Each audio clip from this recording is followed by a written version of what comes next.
President Trump and Israeli Prime Minister Benjamin Netanyahu say the United Kingdom is playing into the hands of Hamas. The comments come after UK Prime Minister Keir Starmer threatened formal recognition of a Palestinian state if Israel does not commit to ending the war in Gaza. Starmer's comments come after French President Emmanuel Macron pledged to recognize a Palestinian state at the UN General Assembly meeting in September. Joining me to discuss, Niall Stanage, White House columnist here at The Hill.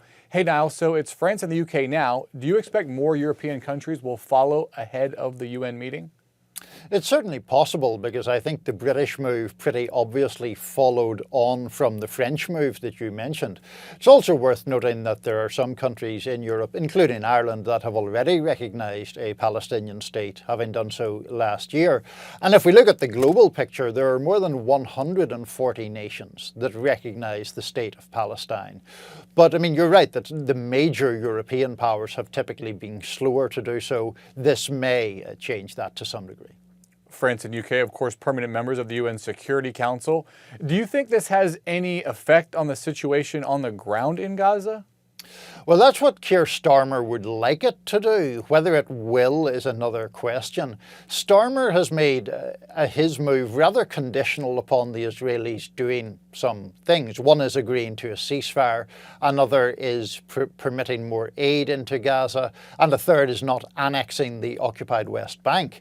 So he has these conditions around it, but whether the Israelis will be receptive to that, to those conditions, that seems, I think, more dubious to me. Certainly Benjamin Netanyahu reacting with anger, or at least irritation, to Starmer's move.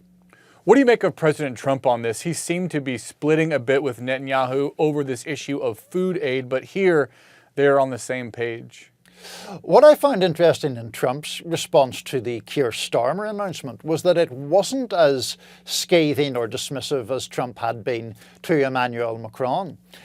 Basically, the president said in relation to the British that he didn't really have an opinion, have a view on it. Now, he may express a more strongly critical opinion in due course.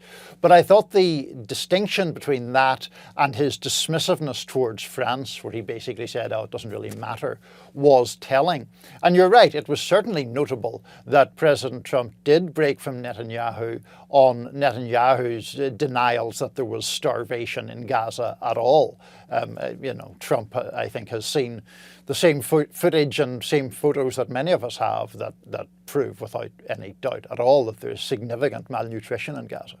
Do you think the president's trepidation on that is a reflection of the domestic political reality here in the U.S.? You have prominent figures in the MAGA movement calling this a genocide in Gaza.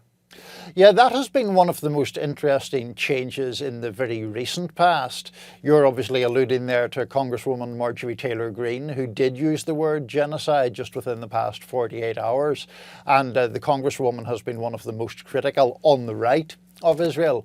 But we have seen other conservative figures, both in terms of elected officials and media commentators, become much more critical after 21 months of this Israeli reprisal assault on Gaza after the Hamas attacks.